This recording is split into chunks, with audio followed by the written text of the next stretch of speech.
this is happening because of that particular cause. Because to identify, whatever happens to us is usually the result of many simultaneous things happening. It is not always in Buddha's teachings. It's not always one cause and one effect. It is multiple causes and multiple effects. So it becomes very difficult to pinpoint that this is happening because of this. But in an overall sense, one can see that evil actions do entail suffering.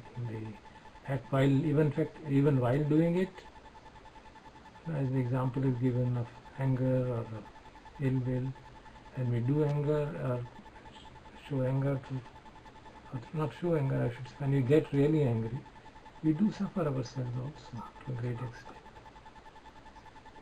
When you're trying to hurt somebody by deceit, deep inside us also there is the fear lest I be caught. So to that extent we can feel the suffering implicit in evil actions. But direct one-to-one is very difficult.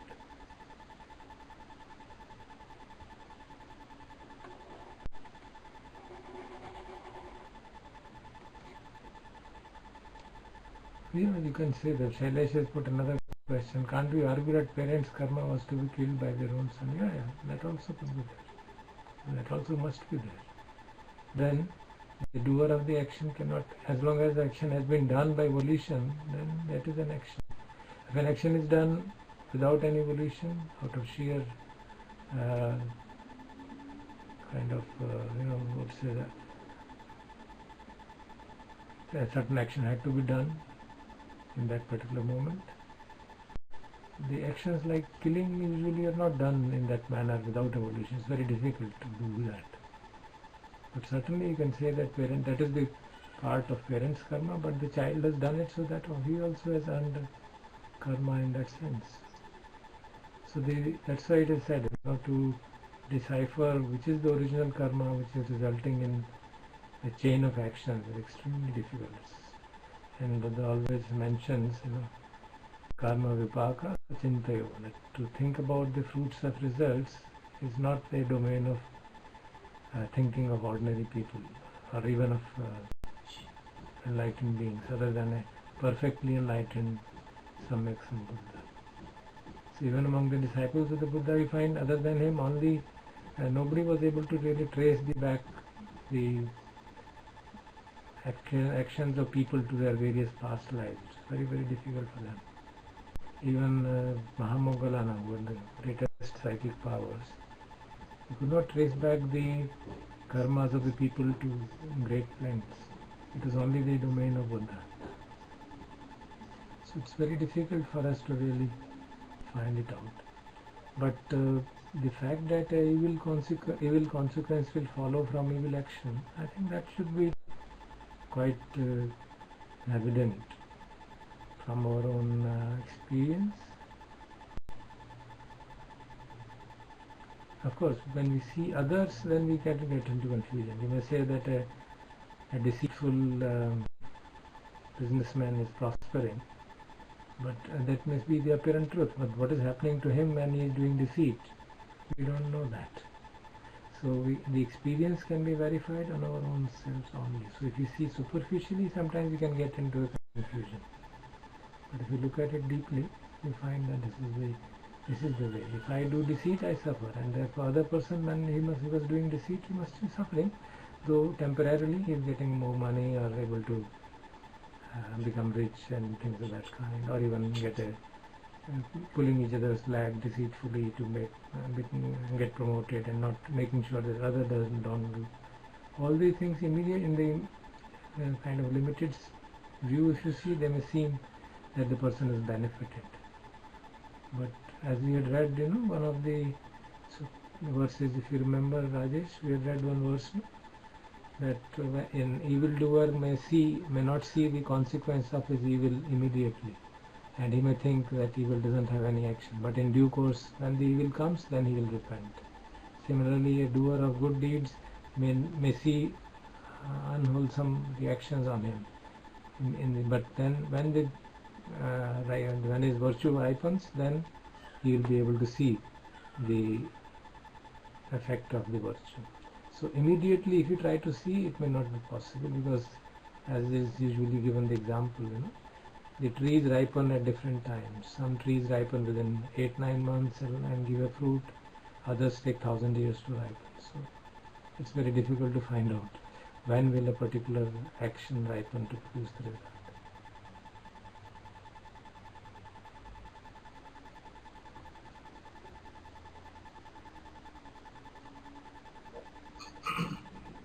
Hello. Yes, sir. Yes. What is the question? You've written that we need to go through the fire. Yes. Need means need was in the sense of being helpful. So it's not that we are going to embrace suffering, but that when suffering comes, then we use it as in a positive sense to strengthen our mind, to become more clear about the noble truths, understand them thoroughly, and in that way reduce suffering by reducing identification with the five khandhas to some extent.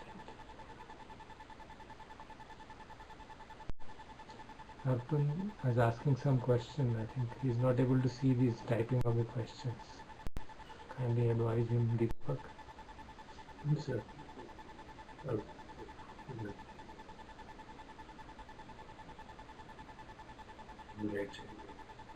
Yes,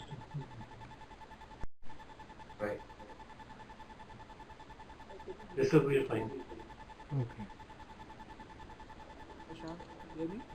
good. So, Rajesh, over to you. Yeah. Should we start from here? Where we left. Let's just recall the last one which we saw last time, then from there we can go.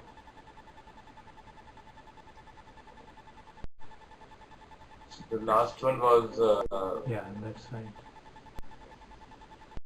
the properties of the horizontal worldview and the vertical worldview.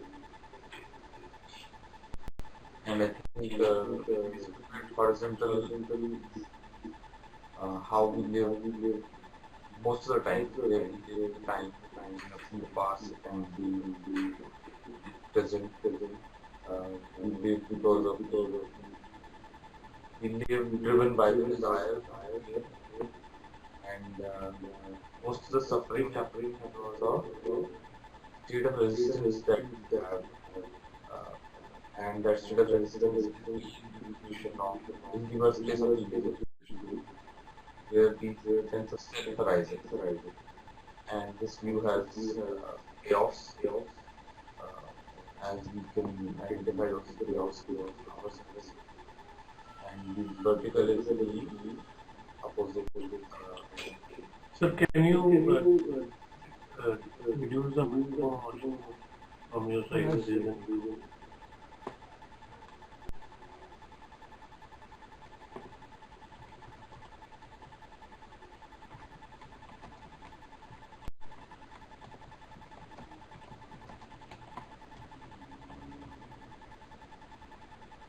Okay.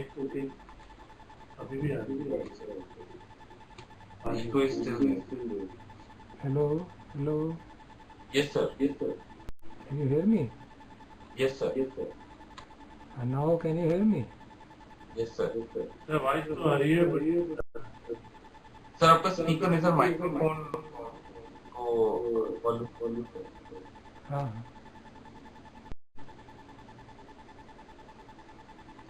hello. 1 2. Hello.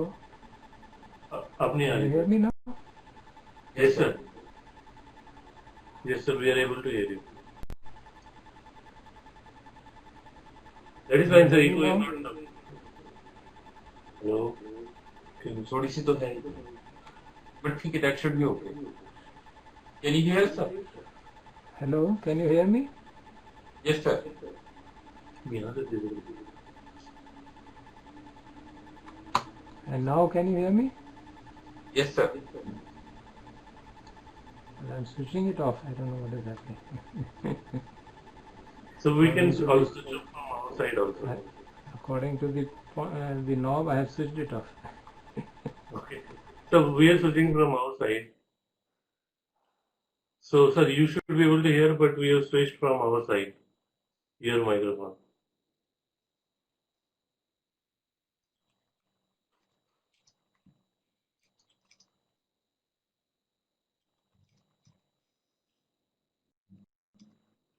So we will enable when we have some comment.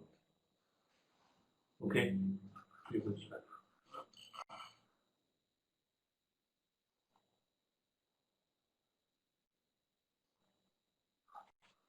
Okay, so should we go here?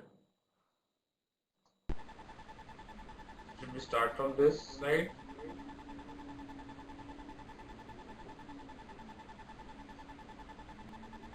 So can you hear us? Yeah. I can see Akhilesh saying that you have not been able to sit together, is it? Yes, sir. Okay, then you will have impromptu conversations. Good. So the match is not fixed. Not yet, sir. So you'll have a genuine interaction, not a fixed one. Good, good.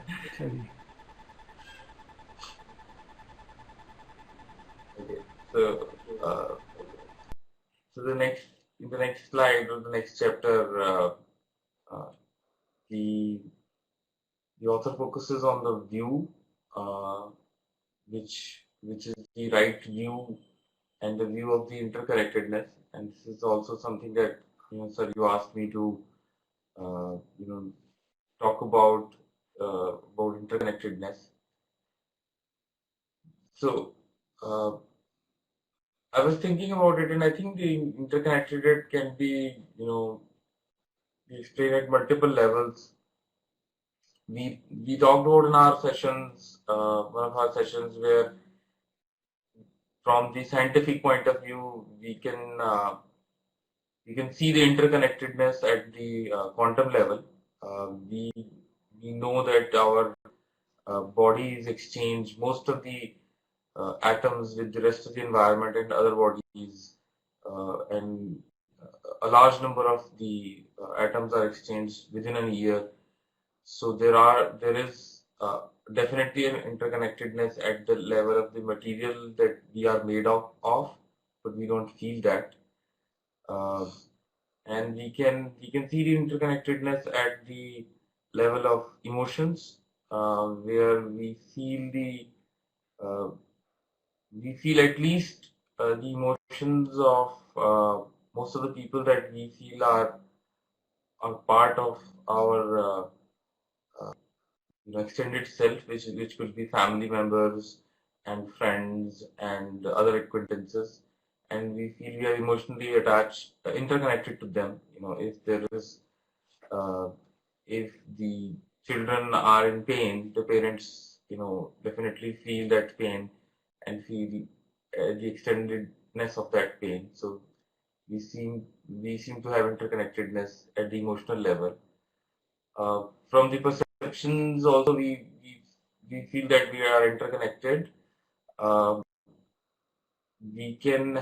We inherit the perceptions of the society, and we are influenced by the perceptions which are around us.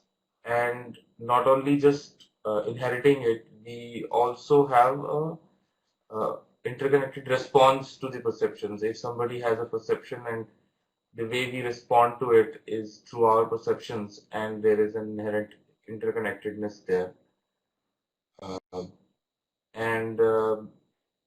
So at the spiritual level also, and we discussed that in that session also, that if we sit in the presence of some people who are calm and who have this the spiritual demeanor, we feel positive. And when we sit in the presence of the people who are aggressive, we also feel the sense of unease in ourselves. So we can feel that the interconnectedness at that level also. Is there anything else you want to? No, that's fine. Maybe Akhilesh can say something. Akhilesh, you can unmute.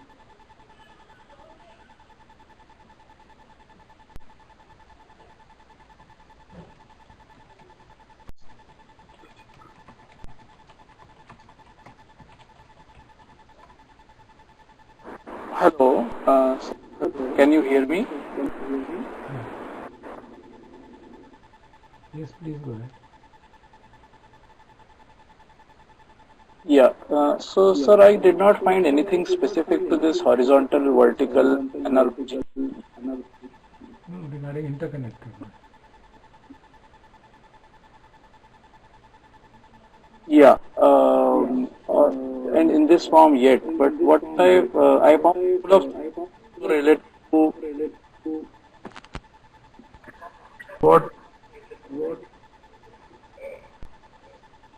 I think. I'm sorry, there is a lot of echo that I am facing. Can you hear me clearly? Yes.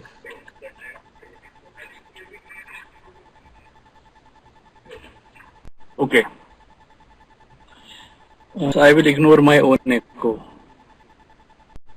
So I was saying that I did not find anything specific to this topic, but I found something very, very relevant to what we have covered till now, because I had not gone through future slides. And a couple of things I quickly want to mention. So one word that Eckhart Tolle uses for this self that is not that does not exist is phantom self. And I found this word also to communicate this concept very effective. This phrase, and then in for undivided mind, he does not use that term, but he uses the word no mind to almost indicate the same thing while explaining the concept which Rodney Smith calls undivided mind. But sir, I'll keep listening, and if there is anything relevant to what Rajesh says, I'll keep commenting.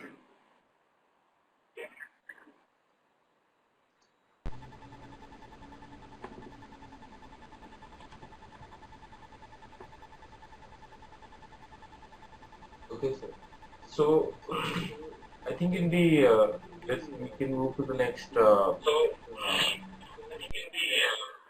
next slide.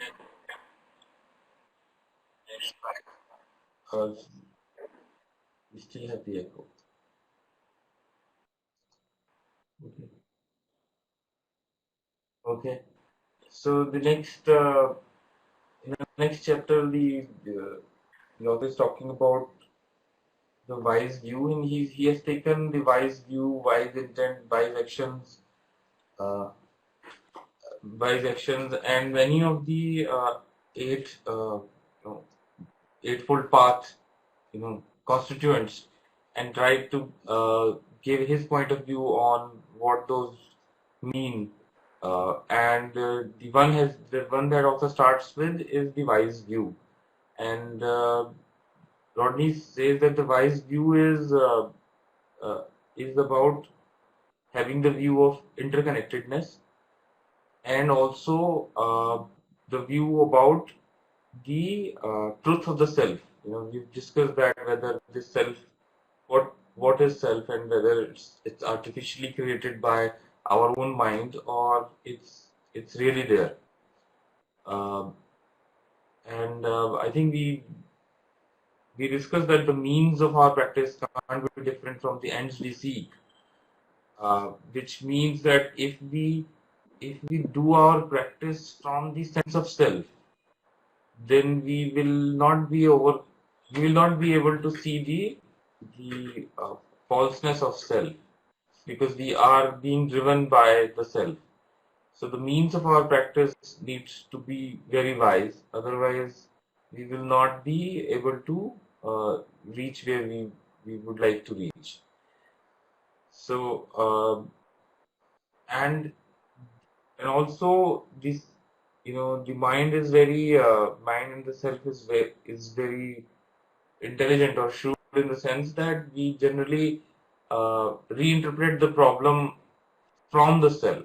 So we could say that yes, I have understood it, and what we do is that we create a concept out of it, and the self will try to uh, see the world through that concept, and uh, it would kind of mean that uh, self will try to set up to orchestrate its own demise. That okay, now I'll see how the self is untrue, and that is actually itself coming from the self, which it cannot do. So self cannot orchestrate its own demise. So that if we are thinking that that is becoming another concept for that the self has get attached to. So and the view understands the interconnectedness of life, and the more we try to see the interconnectedness, the more we go, uh, we don't see from the self point of view, and continuously work to include all experiences by eliminating the mental argument. So I think one of the key aspects that author mentions is the mental argument is an argument which has a birthplace in self. So if we include all the experiences that we are having, as well as the mental argument, as not as something happening in the mind, but not to me, which is basically to say is to non is not to identify with that. If we identify with our mental argument, then we become that argument, and as soon as we not identify with it, we see it and include it as part of all our experiences. For example, when we experience the senses, or when we experience something else, if we include we always feel the experience is coming from outside, and I'm feeling it. So if we include the mental argument also as an experience, we'll start to include it as part of everything else, rather than we becoming that. So I think the author also tries to emphasize that this thought of I is deeply entrenched, and we need to really have the patience to handle it.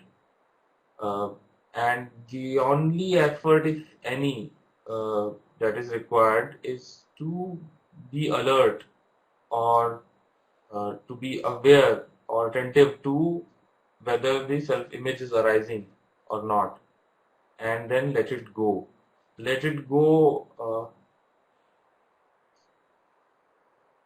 So Kiresh has some comments that he has written in the chat room. Akhilesh, Just you want two yeah. sentences from Tole on the same topic. No, Rajesh, please go ahead. We can read it once you are through with this point. Okay. So I think I wanted to focus on this let it go part, from at least my understanding of what Rodney is saying, or when I see it myself. I think the let it go, as once Darsar said, is can be more appropriately described as let it be, uh, and let it be means that we stop resistance towards it, uh, which Rodney uses a lot. If we include that whatever is happening to us in the experience, all the mental argument that is happening, and we don't attach our energies that this is happening to me, or we don't attach ourselves to be that, and we just let it be what it is, because let it go sometimes gets this feeling that it has to go somewhere, or the feeling that we need to make an intention that it should go away. So the only effort that is required is to become aware of the sense of self that has arisen, and as soon as you know that it has arisen, rather than trying to demolish it or rather than trying to wish that the sense of self should go away, we just need to stop putting any resistance and let it be, because the resistance is actually coming from the sense of self. Because anytime we want to change something out of what is currently happening now is a very good indicator that it is coming from if it is coming from a resistance which is coming from a self-image. And he does mention that in the next point, where he says that most of the path that, from his understanding, is a path of least resistance. It's not about building things together and making a strategy or forcing things into X framework or Y framework, but it's more about relaxing, observing, and allowing. If you see in all the three words, the sense of effort is not there. Relaxing does not mean an effort to relax, because any effort to relax would be counterintuitive to relaxing.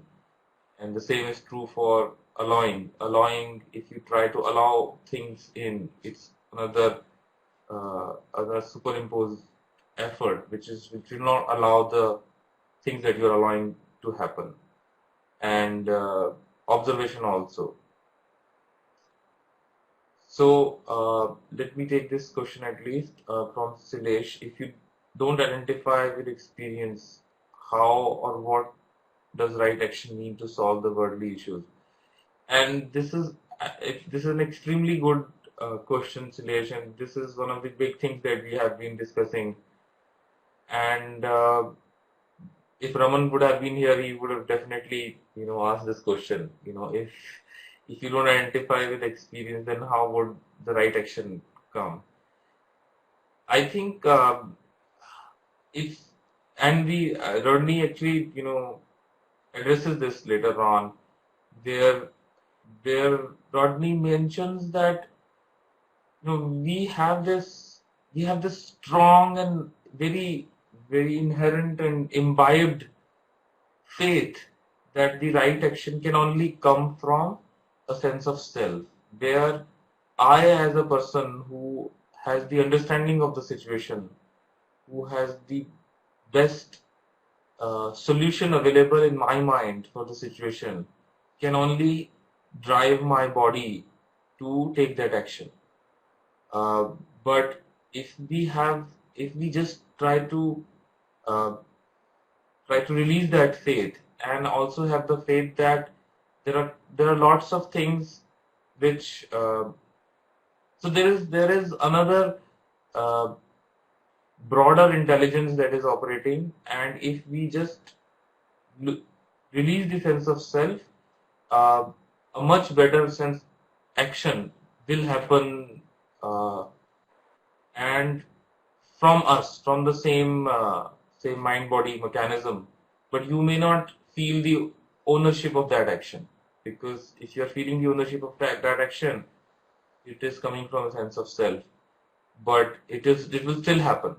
If you release the sense of self, the right action will still happen, and that right action would be the action which is coming from a view of interconnectedness, where it is taking into account the best interest of what all you could perceive, rather than just the best interest of your own self or your understanding of the self.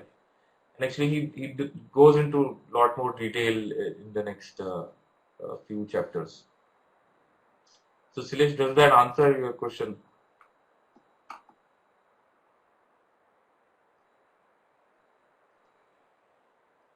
Sir, you want to comment something on that? I think I have enabled your mic. Akhilesh can answer it better, because it's very nicely pointed out by Eckhart how the restrictions of the intelligence which we think is my intelligence is actually a small manifestation of the cosmic intelligence. So maybe Akhilesh can now chip in and make his comments. Yeah, sir, just give me 1 second. Yes.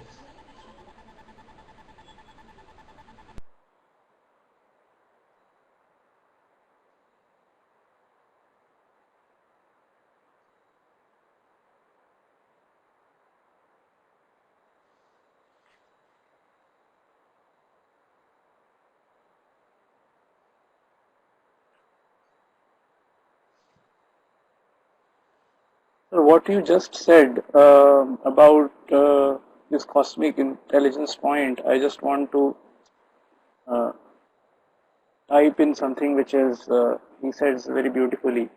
So it wasn't through the mind, through thinking, that the miracle that is life on earth or your body were created and are being sustained. This is clearly an intelligence at work that is far greater than the mind. How can a single human cell measuring 1/1000th of an inch across contains instructions within its DNA that would fill 1000 books of 600 pages each? The more we learn about the workings of the body, the more we realize just how vast is the intelligence at work and within it, and how little we know. When the mind reconnects with that, it becomes a most wonderful tool. It then serves something greater than itself. And in that sense, then then mind stops to be a problem. That's what he says. And then earlier, when Rajesh was talking about resistance, he also puts it very nicely. By watching the mechanics of the mind, you step out of its resistant patterns, and you can then allow the present moment to be. So, I mean, there are more comments. I don't know if it is just worth reading them. I think I have just added those particular 4 parts here. So, sir, based on your advice, we can talk about that.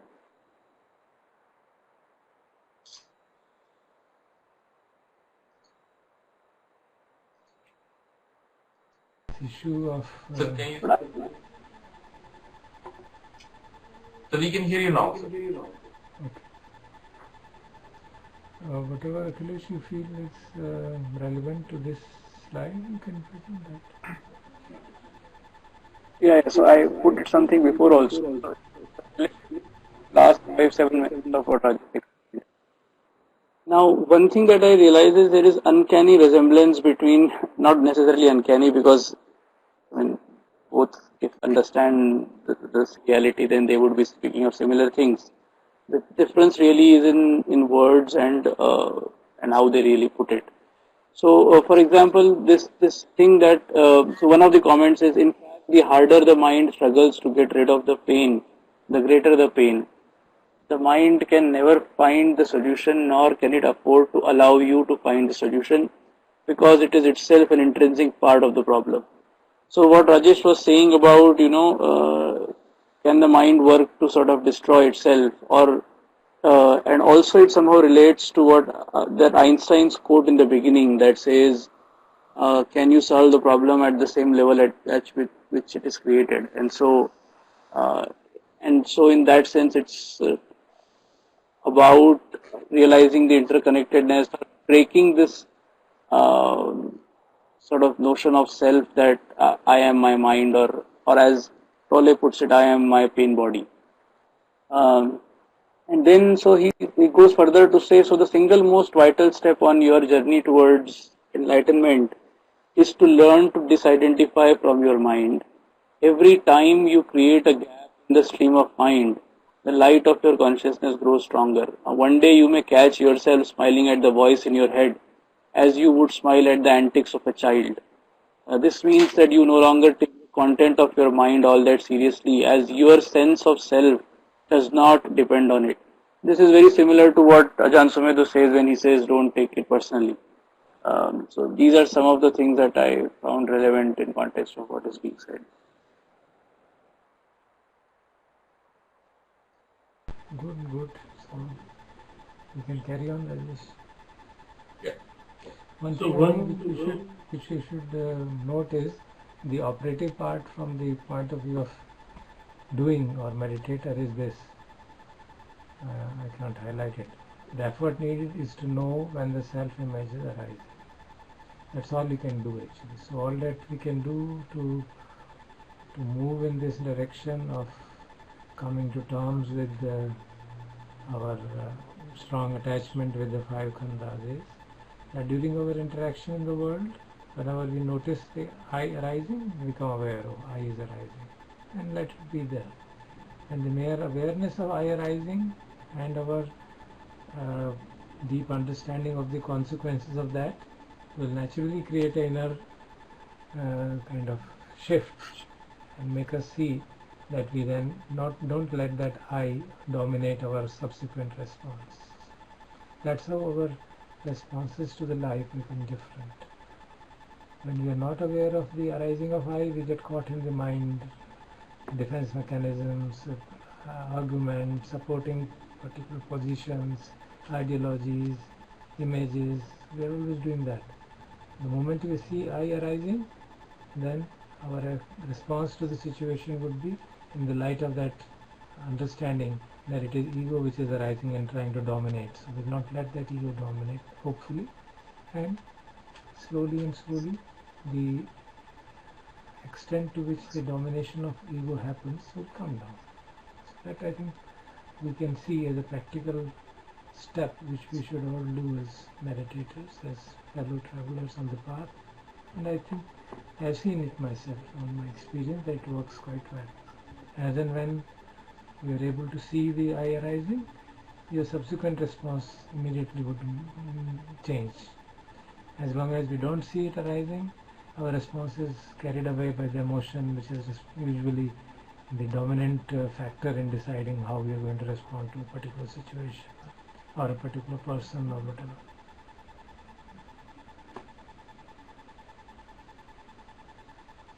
So, go ahead, Rajesh. So Prashant has this question. When we time, I have a question on relaxing. Can you please comment on how to remove for 6 hours? Well, he's talking about 6 hours. There are also the issues of relaxing from the point of view of not making it as an attainment to be achieved, so that we let the things be. Mind has wandered away, we accept the mind has wandered away. And since we are somehow programmed to think that the mind has wandered away and it's not good, he emphasizes every time it happens, you relax. Which means you let it be. Come to terms with the wandering of the mind and don't get offended or demotivated or depressed that my mind is still wandering away. So in a sense, this is in tune with what he is saying. That the whole idea is that the process of meditation should not be doing. Of course, in the beginning it will be doing. That's very clear. But for people who are sitting in this chat group, all of them meditating for many years, it should no longer be a doing. It should be, as the Thai school says, what is meditation? They say it is a holiday for the heart. So we should be a holiday for the heart, not a hard work for the mind. Yeah. Okay. Sir, I have a comment on the 6 hours. So I think when I tried this, it could be just me, but if we misinterpret this as a strategy, then we are trying to make an effort to relax. For example, if you take those 6 hours very literally, and you try to make an effort to do those 6 hours, then if there's a turbulence in the mind and your only goal is to make sure that the mind is relaxed, and if it is not able to relax, then you add to your frustration. So I think the relaxation has to be taken from allowing and relinquishing also, which Rodney mentioned, which is you have to relax what is there rather than relaxation being a goal. If relaxation is a goal, then what is there in your experience is an undesired experience, and you try to move away from that experience to a more relaxed experience. Then that is another loop where you can get caught. So we need to see relaxation from allowing what is there, and the relaxation can, from what I feel is relaxation can only be done by identifying any resistance that you have to what is there. Just release that resistance. But if, as Bhante Vimla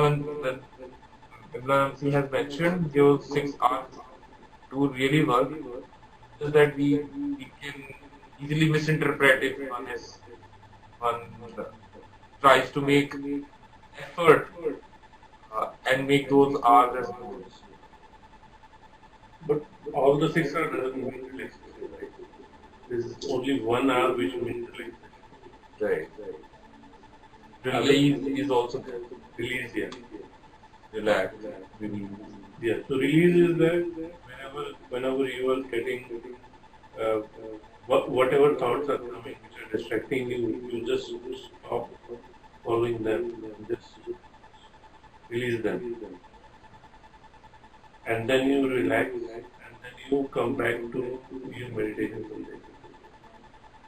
Right. So my only point was that when you say that whatever thoughts are distracting you, then it already has become a goal that those thoughts are distracting me, and I have a resistance towards anything that distracts me. So actually, that's a one way of interpretation. So second way of interpretation is that when you say that you have a meditation subject, and if the meditation subject is mindfulness of something, as soon as you see yourself getting distracted from the meditation subject, you relax, leave that distracting thought, and come back to the meditation subject. Yeah, from that point of view, that is true. Because if you have a subject that you want to focus on, which becomes partly concentration and part mindfulness, then because if you sit down with that, because concentration is also not some undesired. If you want to have a subject of meditation, to make sure that the mind is concentrated, because in this view that we are talking about, there is no subject of meditation. No, but if you see the line, the effort is needed to know when self-image is arising. Right. So then you need to, your subject is to just see whether self is arising or not. Your subject is just to see. Yeah. But when you see whatever is there, whether the self is there or not, you're not looking for X or Y. So for example, when your subject is that I need to look whether my mind is distracted or not, right? If you look at mind and you feel that it is distracted, your next action is your subject of meditation. That you bring the mind back to your subject. Yeah. In this, there is nothing. Just see what it is and allow it to be there. You only drop your resistance to change the current moment. The only thing you do is you drop the resistance to change the current moment. If the current moment feels there is a distraction and you say, no, I need not be distracted, I need to come back to my breath, that is an effort. And relax and release any resistance to what the current moment is. And that resistance is a mental contraction that you just release and let it be there. I am a little bit confused. Maybe sir can. Okay.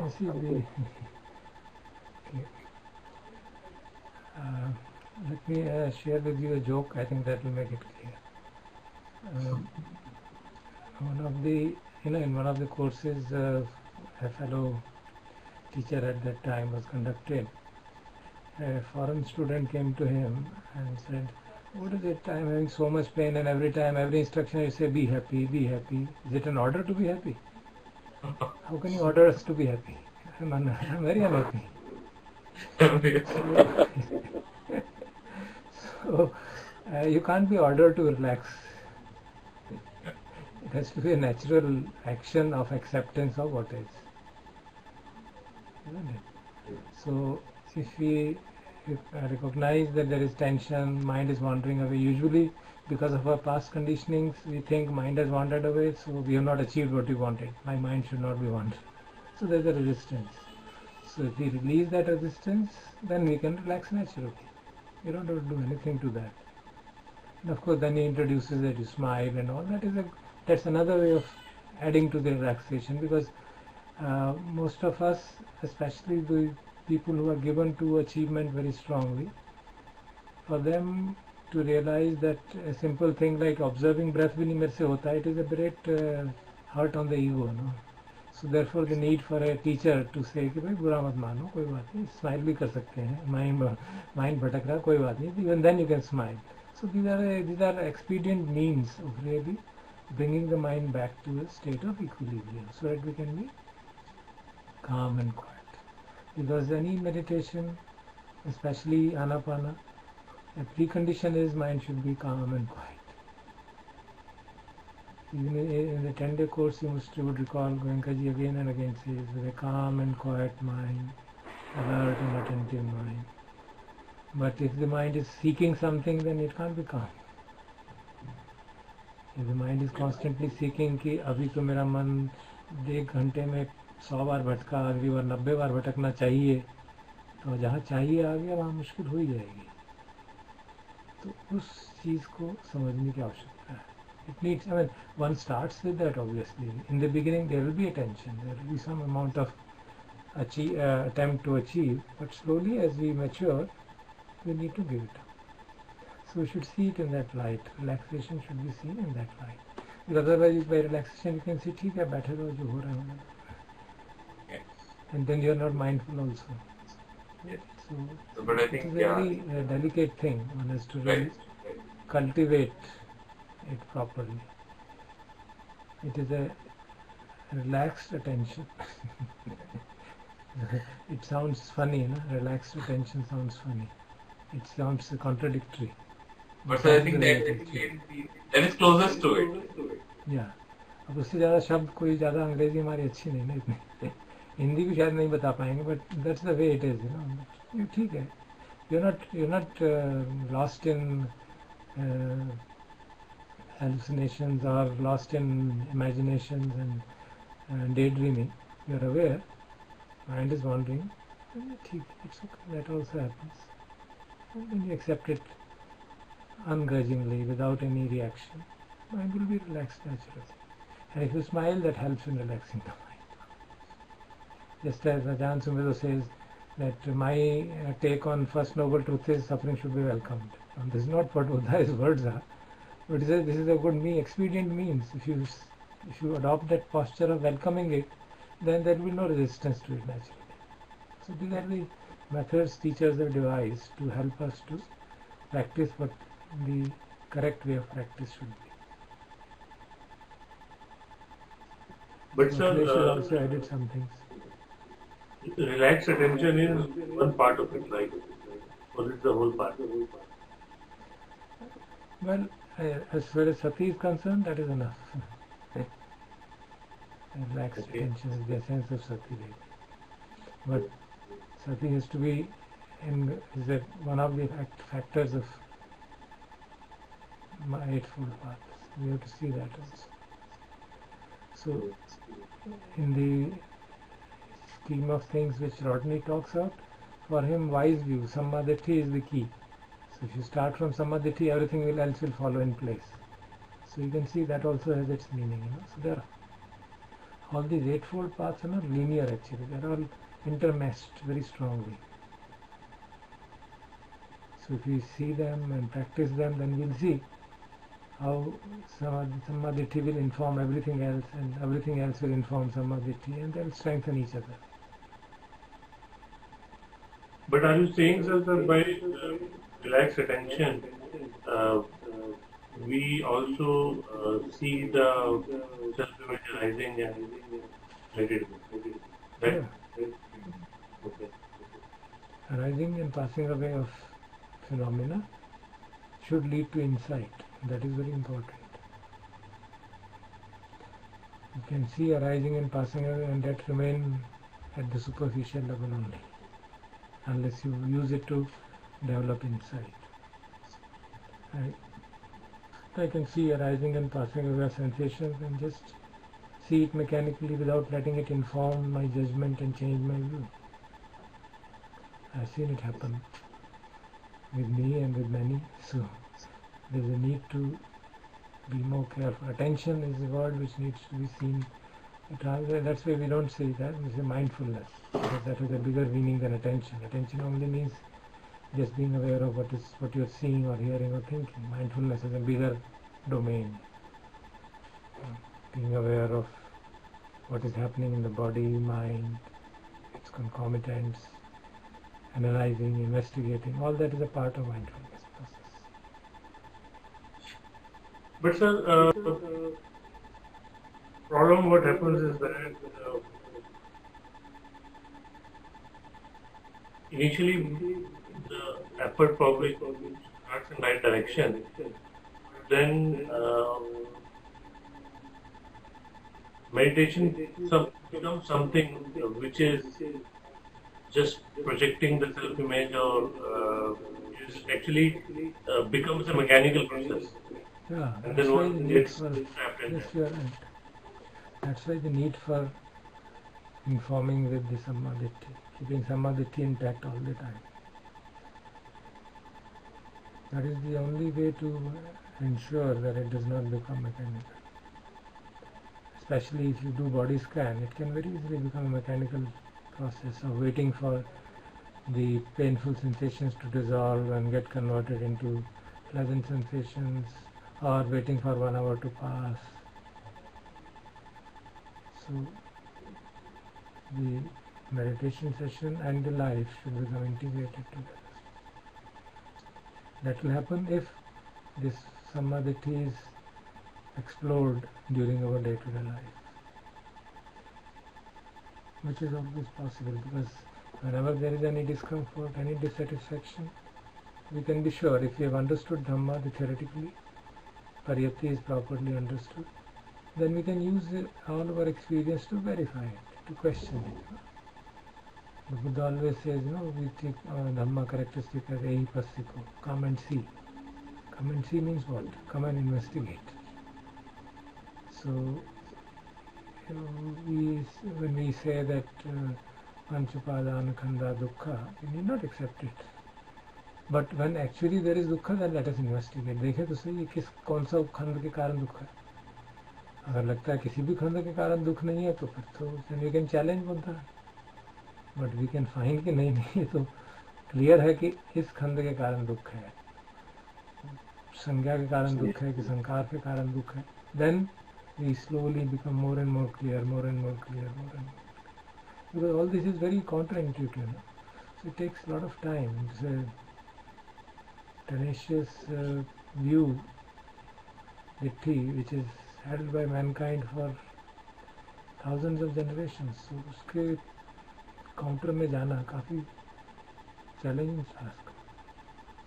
So it has to be done again and again and again. Every time the I begins to arise, we verify the consequences of it and then negate that it is just a thought which is arisen. So in my interaction, when I find that I has arisen, we just see, oh, this is yet another thought. Again the thought of I has arisen. If you see it in that manner, then it will not let you get dominated, and then the response will change. And slowly, the tendency of the mind to create I will come down. जैसे बार बार गुस्सा आता है, हम उसको देखते हैं, गुस्सा आता है, देखते हैं, तो थोड़ा थोड़ा कम होने लगता है ना. इसी तरह उसको अराइजिंग ऑफ आई को देखेंगे तो बार बार तो थोड़ा थोड़ा कम होने लगेगा, और फिर वो और आसान हो जाएगा उसको देखना. So that is the practice really. To see when the self is arising, then let accept its arising and let it be.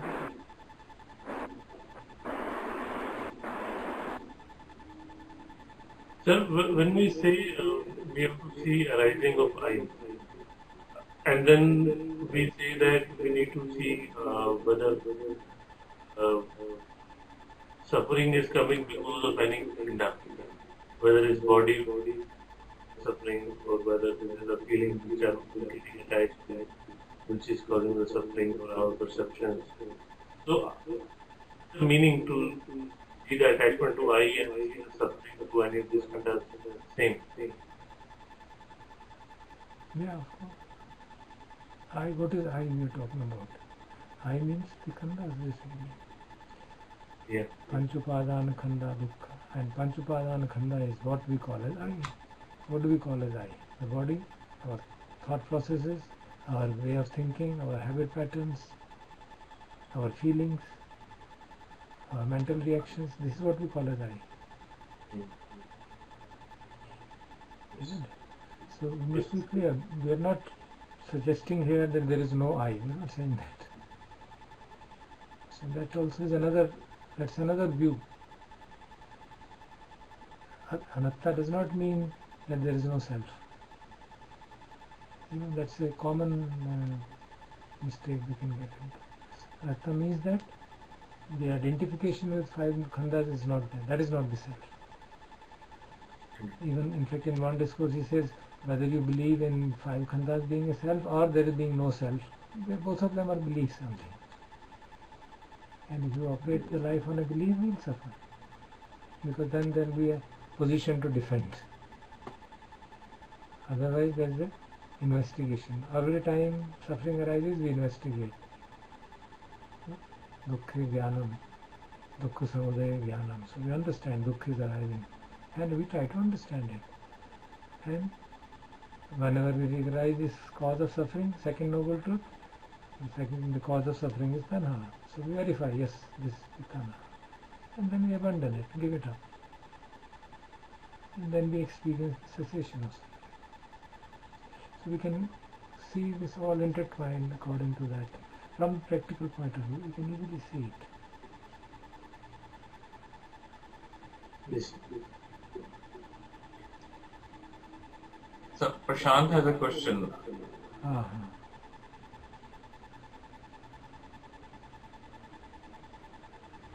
Yes, Prashant, I have read it. You had mentioned that calming the mind by watching breath or sensation could be retreating from fire. It could be. It may not. It's not necessarily be. It need not be. See, the point is that when I am experiencing a discomfort, I should be with that discomfort. Which means, if I am with the breath at that moment and with the sensation at that moment, with the understanding, the whole thing is revolves around understanding. With the understanding that I want to experience what the nature of suffering is, then you are not retreating from it, then you are not escaping from suffering. But if you try to say, oh, there's a lot of suffering, let me quickly do fast anapana or do something to get the body back, eliminate the suffering quickly, then there will be really attempt to escape from it. So it all depends on what is the attitude with which you are doing it. Whenever there is a suffering, usually mental suffering is the one which is implied. Physical suffering is bound to be there, experienced by everybody. Isn't it? Illness, old age, accidents, they're bound to happen. Physical pain is bound to be happening. So it is the mental concomitant which is the chief cause of suffering which we are talking about here. That is the second arrow, as we learnt in one of the discourses. Everybody is pierced by one arrow which causes a physical pain. But that physical pain you take personally and then make it into a mental anguish. So it is that which is the real suffering which we are talking about. So there, if the attempt is to try to run away from it, then there is a difficulty. Then we don't really let the suffering be a teacher. Suffering can be a teacher because then we investigate it and we understand it and understand this is the cause of suffering. this attachment, this tanha. And usually for grown-up meditators, there are certain, what should I say, mental obsessions, mental habit patterns which are so strong and tenacious that we are not able to see them. We think them to be normal. So if we see suffering properly, then we become aware of it. Oh, I am suffering again and again on this issue because I have a certain predisposition towards this kind of response to this kind of stimulus. Then I become more alert and more aware. When this kind of stimulus arises, I should be more aware and not let the same automatic reaction happen. So in this way we break through those strong obsessive habit patterns which color our life, and then suffering can be released to a great extent.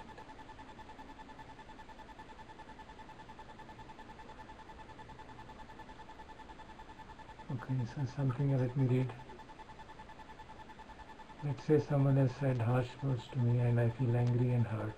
How do I go through the fire in that case?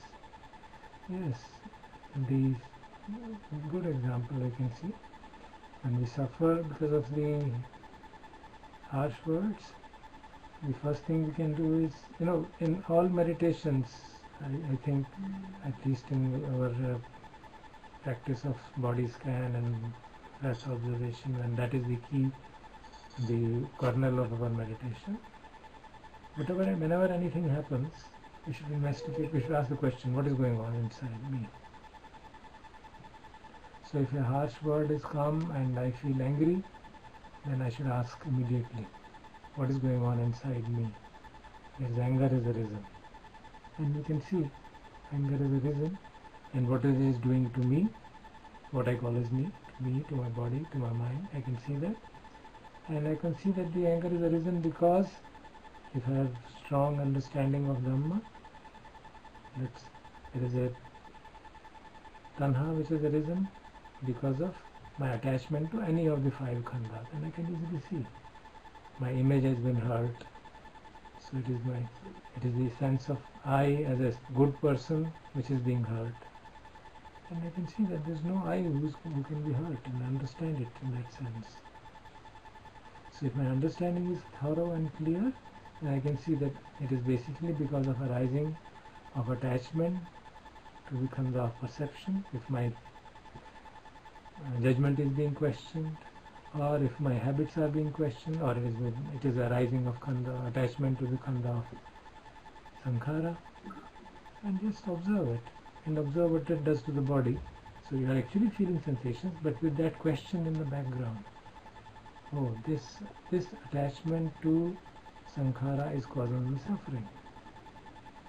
That observation itself, mere observation, will automatically calm down the mind, and then you can respond to the situation properly. Then in that split second you can evaluate whether those harsh words, I deserved them or not deserved them. Maybe I deserved the harsh words. Then my response will be different. If I didn't deserve the harsh words, my response will be different. So that's the advantage, if you use that word, which we get when we do this self-observation properly.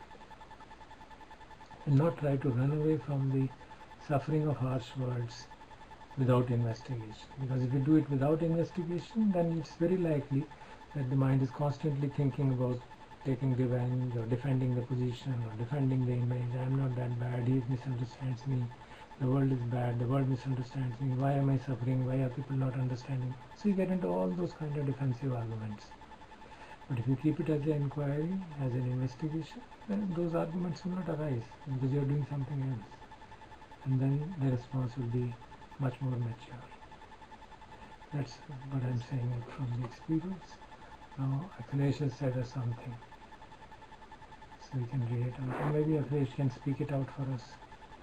Yeah, so actually I was just pointing out a very similar question that Dolly asks on behalf of the questioner, that the present moment is sometimes unacceptable, unpleasant or awful.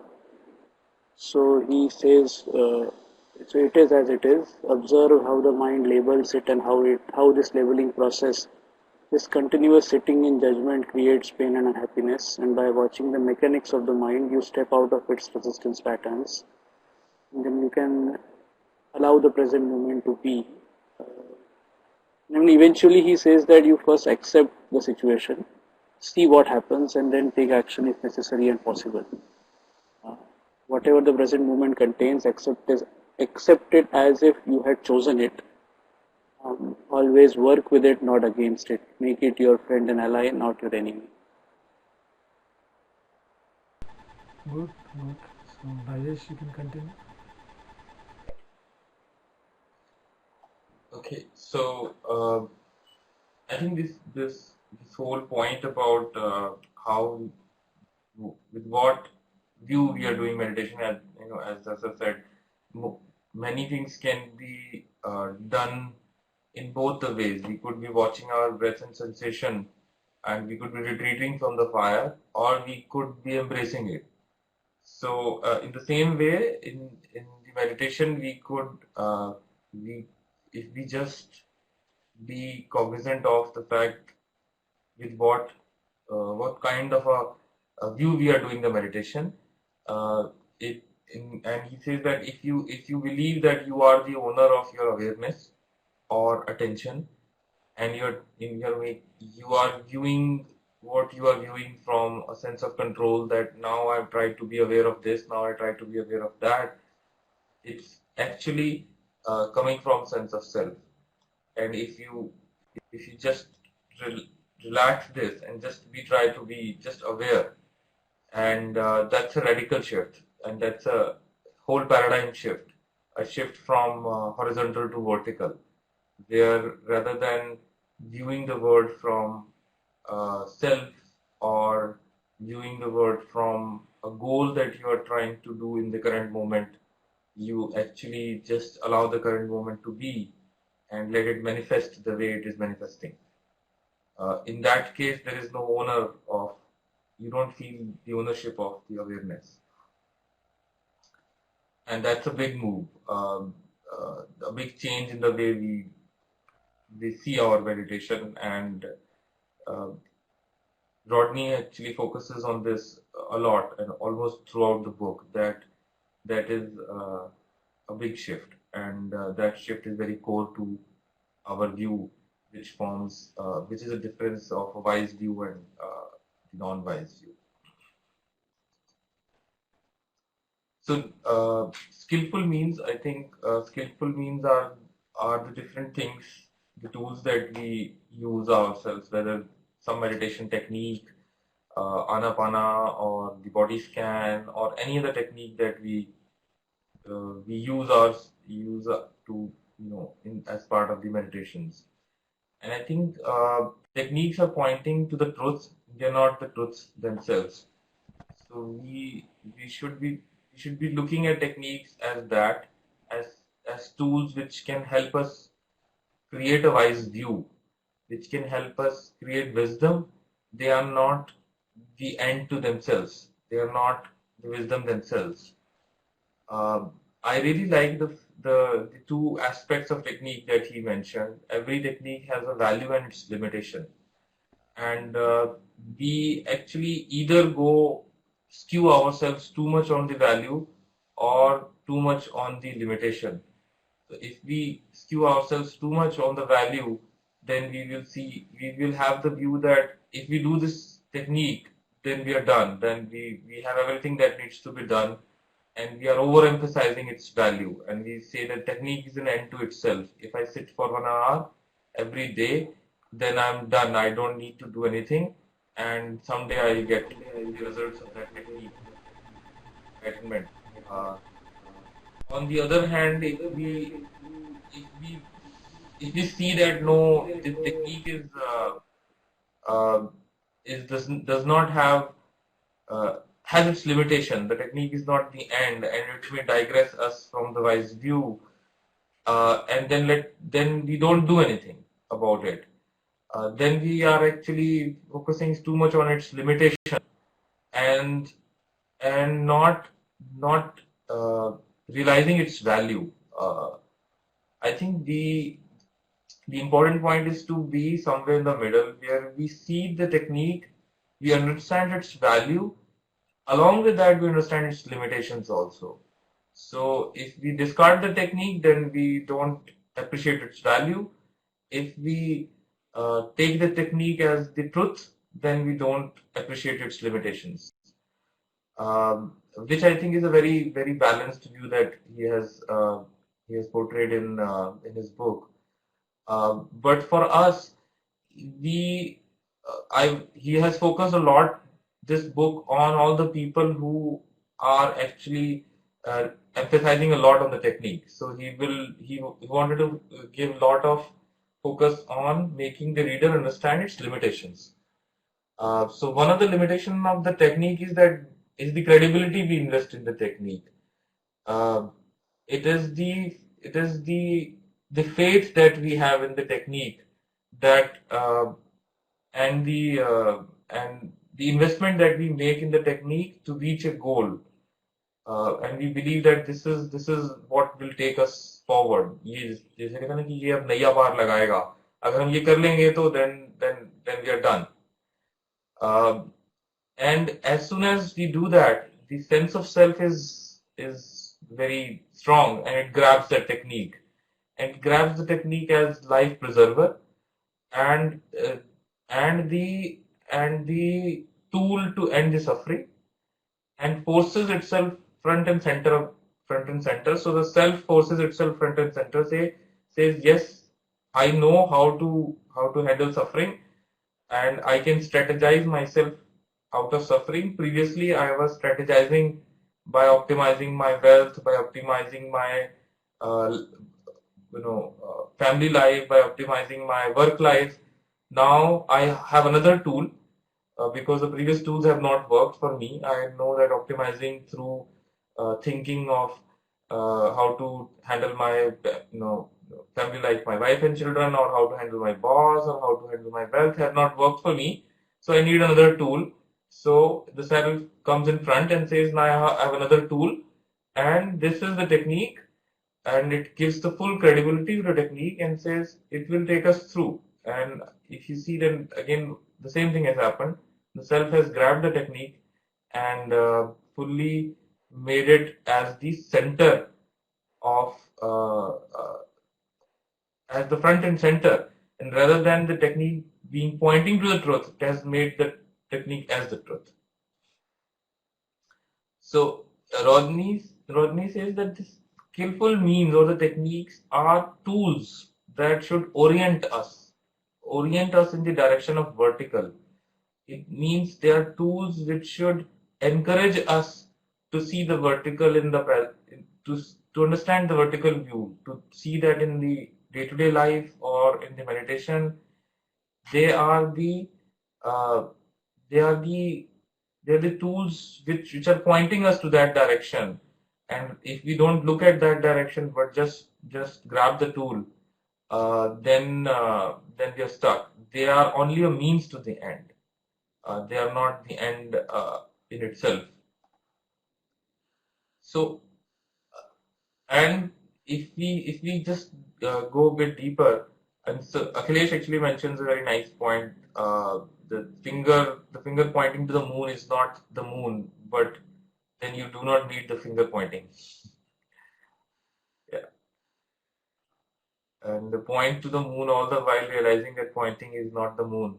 And then if you need a different finger to point based on the stage one it is, that's fine, right? Don't stick to the finger.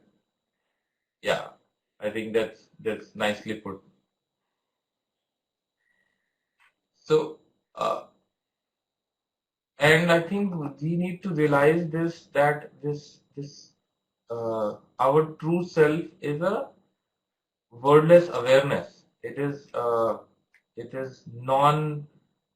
non-verbal or non-symbolic. It cannot be put in words.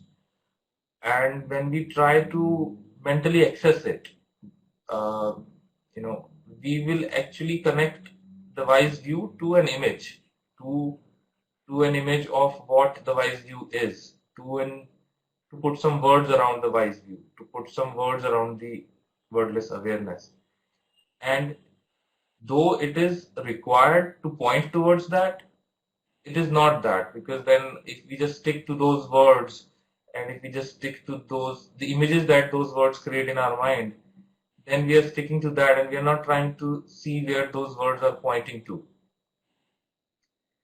And then the image that those words create, that by definition is inconsistent with the true nature, because the true nature is wordless.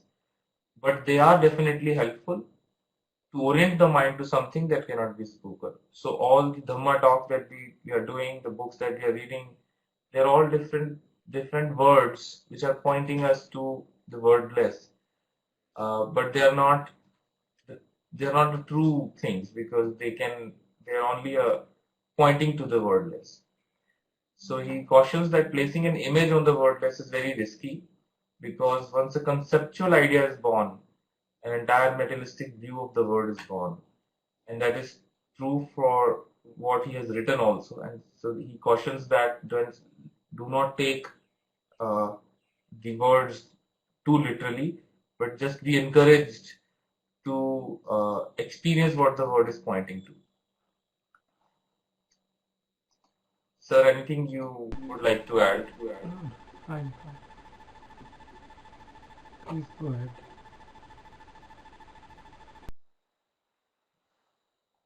So, meditation and wise view, as we've discussed, a spiritual teacher mostly directs us towards opening to what it is, and we've seen this happen a lot. We read Ajahn Sumedho, and every time we say, let's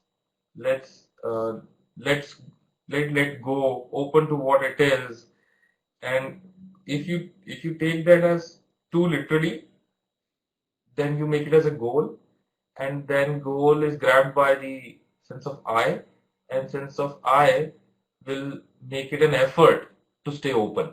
Now I need to stay open to what it is, because my spiritual teacher has told me that you need to be open to what it is. And if you make it as a goal for I, then I will grab that, and rather than actually being open to what it is, you will your sense of self will make a goal and make an effort to orient, to go towards, or try to find strategies to remain open. So then the practice will remain all about whether I have been successful in being open or not, whether I have met my goal that I have learned in the meditation or not, and it then revolves around a success and a failure of what you thought your goal is. And as soon as it goes there, it again goes into the same horizontal view. And as we discussed, this can go on for a long time, and it can just mirror our worldly life and may not be any different than our worldly life. The purpose of the meditation is to inform us about the true nature of relationship, and it is not meant to offer anything that we can own or possess. Here, I think the biggest, another big thing comes, which is what is the purpose with which we are meditating. If we are meditating for the purpose of making sure that our awareness becomes more continuous, as Darshan said, if it was happening it was wandering 100 times last sitting, it should happen, say, lesser, and I'm making a progress. Then if you see, a progress is a possession of the self. A progress is something that this self wants to do. It wants to progress in the worldly life, and similarly it wants to progress in the spiritual life. It is something that it cherishes and it attaches itself to. And the meditation does not sustain the need to be somebody. We don't need to be somebody different or to attain anything. Experience itself is sufficient. If the goal of the meditation is to understand the experience and get wisdom out of the experience, and not be somebody else in future I would be a better meditator in future, or I would be somebody who can now go to these levels of sensations. That is actually an image that you have put, a future image that you have put of yourself in the current moment, and you are trying to achieve that image. The point of meditation is to see what we are bringing to the experience, and then see that whatever we bring is extra. I think that was a very very beautifully put, which says that if we look at our experience, we will always see what the self brings to the experience. We bring to the experience our reactions, or our anticipations, or our desires, or our resistances. The point of the meditation is to see what we bring along with the experience, and then also see whatever we are bringing is extra and just needs to be discarded. So it is about our own resistances or perceptions and reactions to that experience, and if we just drop that and live the experience, that's the point of meditation. So if we are trying to go away from the current experience, then we are actually trying to bring something else to the experience. We were bringing, right now I was, if I'm meditating and I see that my mind is getting distracted, I bring a reaction that it should not be distracted. That is actually bringing something to the experience, rather than just see it as it is, because now you are aware, and let it be there. So before we go further, so I wanted to ask this question. So there is this inherent paradox. The reason we want to do meditation is because we see suffering and we want to come out of suffering. And then to say that it should not become goal oriented, and it itself contradicts it. Because if I am not satisfied with my current situation, that only becomes the biggest motivator for meditation. If I am satisfied with all the things happening around me, or with everything I have, if I am satisfied with all my sense pleasures, then what is the need of meditation? Meditation is that these limitations which we feel, and we want to see these limitations and want to come out of those limitations. So in that sense, at least to start with, the meditation always has some goal. That's what I see. Yeah. So, unmute. Sir, I unmute you. Oh no, Rajesh should answer. No, sir, we have discussed this multiple times, and I think we will always start with suffering and a goal out of suffering. But we have to, again, I think as I put earlier, we have to see the value and limitation of this goal. We have to see the value that it will make us get us started. But the limitation, if you don't appreciate the limitation, that any strategy will not take us out. If you keep both the things in mind, then you will say, okay, let's go and investigate. I want to get out of suffering. Let's investigate what is the root of that suffering. And the moment you see that the root of the suffering was a view of the self, that it wants to come out of the suffering. And if you see that, then you will say, oh, it means most of the sufferings happen because of that view. And if I drop that view, it's not there, and actually, uh, then you realize that uh, then you actually have the faith that the strategies will not work. I have to just drop the resistance.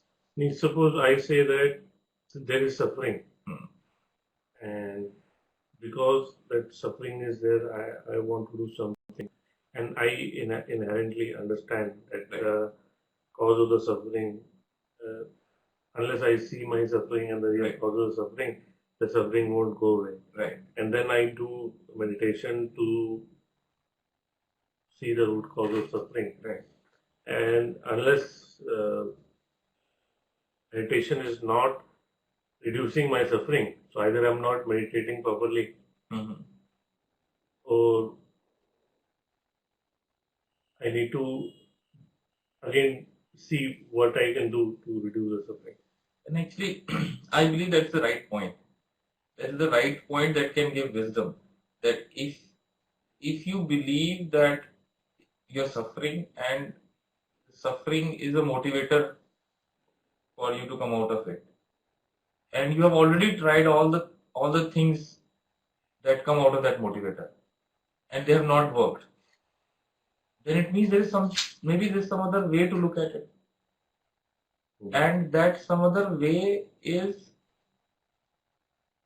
to ask what Rodney says, ask yourself vertical questions in meditation. So the horizontal question is, how can I get out of suffering? Right? It means it's a question in time. Right now I'm suffering. I want a time where I'm not suffering, which is the goal. And all goals are in horizontal, like we know. When we are too embroiled in the horizontal, we are too much into this horizontal view, we can put a vertical question into it, which is, I can see I'm suffering. Let's sit down and just observe myself and observe who's suffering. As soon as you put this, hello, Rajesh, can you hear me? yes sir. There is a question from Silesh. I think that will help in answering Deepak's question also. If you read it and see. Paradox is tough to grasp. If equanimity is how we measure progress in our practice, how do we decouple from it? I think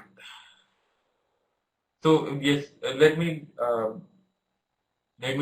come to it when I answering it. So if you put a vertical question to it, you will put a question of who's suffering, and then you will try to get to the source of. You can either try to get the source of why you are suffering from the circumstances. For example, you can go to the external circumstances and say I am suffering because, or you can intellectually try to find I'm suffering because उसने मुझे ऐसा कहा, or the situation is bad, or it's like this, or you can even intellectually think of, oh, I'm suffering because I don't understand Dhamma, I'm suffering because I read this, that you should be seeing the self, but I can't see the self. These are all intellectual understandings of, or it's an intellectual trying to understand, or trying to come out of suffering, or trying to find the source of suffering. Rather than that, you put a question in that particular moment, right now, who's suffering? And where is it in my awareness I can locate the sufferer? That takes you to the vertical question, and then you start to see that this suffering and the emotions are different things. And the emotions can continue to be there because emotions are a response to a circumstance. Emotions are a response to somebody saying bad words to you. But suffering is on top of that emotion where I invest into that, or I become. So actually that is fine. So my question is very simple. I say that when we have suffering, that becomes the prime motivation for us to do meditation and see why the suffering is happening or how to overcome it. And then the ultimate measure, whether we are able to do good meditation or not, for doing the meditation in the right direction or not is to see whether suffering is reducing or not. Is to see whether the suffering is reducing or not. So this is a paradox, right? And it's the two ends of the paradox that, as Siddesh said, if you have a measuring criteria as equanimity, right? And then how can you decouple from it, right? If you measure your progress as equanimity, which is exactly what you said, right? It's to come out of the suffering. Right? I think that the paradox is the way out of the suffering is to not keep this as a goal.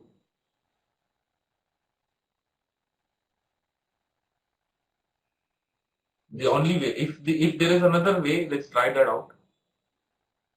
It doesn't succeed. So actually, question is not really. So suffering motivates to do meditation. That, at least for me, is for everybody. Okay. So how do you know whether you're doing right meditation or not? Is it only through whether seeing whether suffering is reducing or not? If suffering is not reducing and then you keep doing body scan, then how do you know whether you're doing correctly or not? True. I think if you there is an inherent tendency to see whether I'm making progress in the terms of the progress. And as you are saying, if you find that you are doing body scans and you are if you are investigating properly and you still believe that you are progressing, let's do it. Right? But if you investigate properly and say, nahin, kuch to missing hai, something is missing, and I can see that this is not succeeding, then you come back and say, is there another view to do it? And if the view is to understand the source of suffering, not remove it. So, only thing I'm saying is that the metric to know whether one is in the right direction or not is only through seeing whether suffering is getting reduced or not. That is true.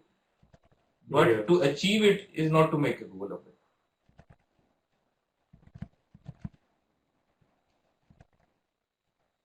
Because the only way to achieve it is to drop a resistance to suffering. Not a resistance to the circumstances which are bringing suffering. So a situation, for example, can be handled in multiple ways. If you're suffering due to circumstances, right? You can either try to change the circumstances, or you try to give in. Chal chodo. That is another strategy. Or you can try to divert your mind out of that. All of these are strategies to reduce the suffering. One strategy would be, let's forget about circumstances. Let's focus on what is the feeling of suffering. Let's go deeper into it, as Sasa says, going through the fire. Not as a willpower to go और ये अब मैं इसको सहन करके दिखाऊंगा. Right? That is another strategy out of suffering. कि अगर मैं सहन करने की कोशिश करूंगा तो शायद ये खत्म हो जाएगी. But just to decouple ourselves from the circumstances, कि क्यों हो रही थी वो सब छोड़ते हैं. Let's go through who's suffering and how it feels to suffer. That is the view, which is a vertical view, where we are not saying that my goal is कि मैं इससे कब बाहर आऊंगा. My goal is to experience it. My goal is to go through it because I want to understand what is the root cause of it. What is making me suffering? Not the circumstance, but internally what is making me suffering. Let me comment a little bit. You see, the question Deepak raised is quite valid. So we do all keep that in mind, and there's nothing wrong in saying that from a practical point of view, that the test for whether I'm proceeding properly on the path is whether I experience lesser domains of suffering. That's also okay. That time should come in this quest for reducing suffering, if I may use that word, a time comes when you realize that this quest itself is the cause of suffering.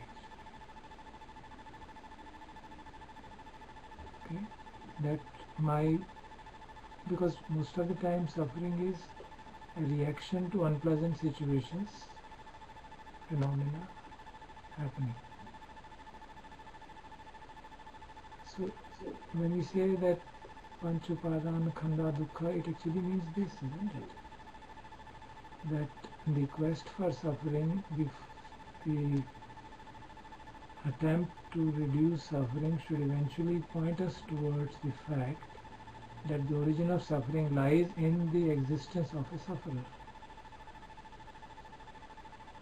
I am, therefore I am suffering. So if we investigate deeply, you will find that the attenuation of suffering will happen as the attachment to that phantom I who is suffering is reduced. So there's no contradiction in them. There's only a seamless merging from the I who was very much overwhelmed by suffering and who tried his best to try to reduce suffering more and more, and he succeeded to some extent, and then came a state he found अब तो कुछ जैसा हूँ वैसे ही रह रहा हूँ. So then if you are mindful of that, if you get caught in the cycle of doing, तब तो फंस गए. फिर तो उसी से संतुष्ट हो जाएंगे कि मैं रोज सुबह शाम ध्यान करता हूँ, बाकी तो संसार तो ऐसा है ही है, क्या करें. इस संसार का तो करेक्टर ही ऐसा है कि हमको दुख देगा, तो दुख लेगा. So we try to get through bouts of suffering and less suffering and more suffering and less suffering. But when we really penetrate into that truly, Pativedans, Pariyatti, Patipedi, Padan and Pativedan. Pativedan means you penetrate into the truth. When you penetrate into the truth, you realize that this whole search for ending suffering, this Vibhatanha, is the cause of suffering. And then you begin to investigate deeper and see, oh, the real suffering is arising because of the notion that there is somebody who is suffering. And then you investigate who is suffering. And then you slowly unravel that these five khandas are not real. They are all phantoms which seem real. They are like bhoot. जब भूत होता है ना, रात को दिखता है, अगर डर लगा रहता है, वैसा ही है. And this is a very interesting thing. When you say about equanimity, Silesh had asked, if you recall in Satipatthana, there is that Dhammanupassana section, in which one of the subsections is the observation of the factors of enlightenment, Bojanga Pambam. And in Bojanga Pambam there are 7 Bodhi ke Anga Saath. He sees arising of Sati, he sees there are no Sati. So he is equanimous. Sati nahi hai, equanimous. Not only that, when you come to the 7th, Upekha Sambojangam. Santang me adjatang upekha sambodhandam se pajanatu asantang ma adjatang sambodhasams. उपेक्षा संबोधन हम से पजाना, जानता है मुझ में उपेक्षा है, समता है, तो ये भी जानता है कि समता नहीं है. तो ये इस बात के ऊपर समता रखना कि मेरी समता टूट रही है, that is the real test of equanimity. You're not getting put out by that also. You understand it happens. ये भी एक स्थिति है, मन की आती जाती रहती है. अभी सती है, अभी नहीं है, अभी उपेक्षा है, अभी नहीं है, अभी बहुत वीर्य है और अभी एकदम आलस्य आ रहा है. You don't take it personally, basically. So all those factors of enlightenment also, you're not taking them personally. You see arising and passing away. And even theoretically you can see that if you can be equanimous when your equanimity is broken, that is the acme of equanimity. So there's an inherent paradox in it, really. Just like there's a paradox that you see that your attempt to remove suffering is vibhav-tanha, which is the cause of suffering. So these paradoxes one has to really understand them thoroughly, and then our practice becomes smooth. Is that okay, Deepak? Yes, sir. Okay. So I think there's a Zen saying that Rodney mentioned, which is spiritual practice springs from enlightenment. It does not move towards it. You don't move towards enlightenment. You either can remain in that.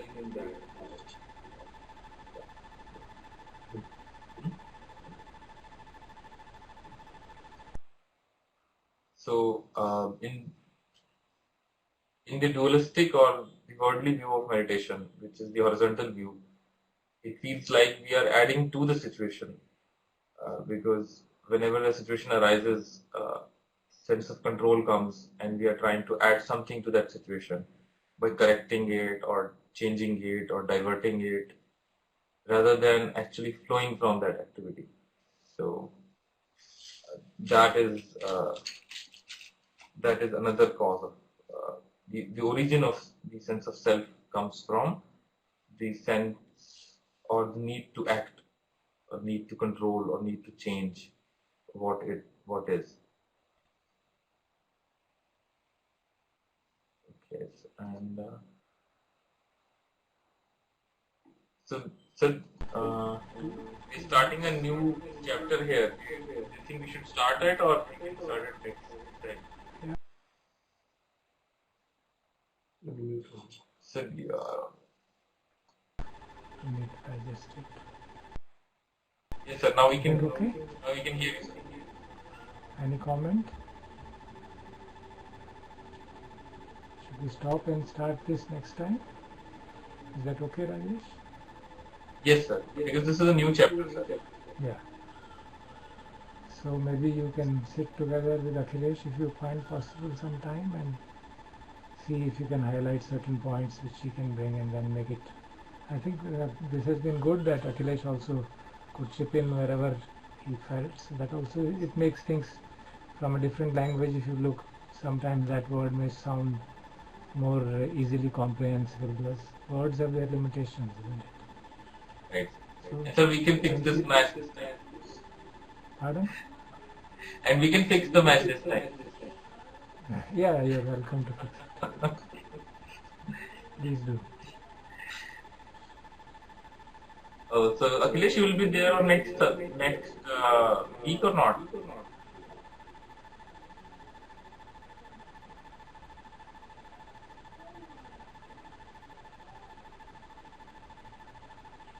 You Okay. can be from Pune. From Pune, it's not difficult to be online. From USA, it is difficult, I understand. There may be watched. There may be FBI watching you what you're doing. They may also be online with you. And when you say no self and all that, फिर तो पकड़े ही जाओगे. वो कोई code है इनका, no self.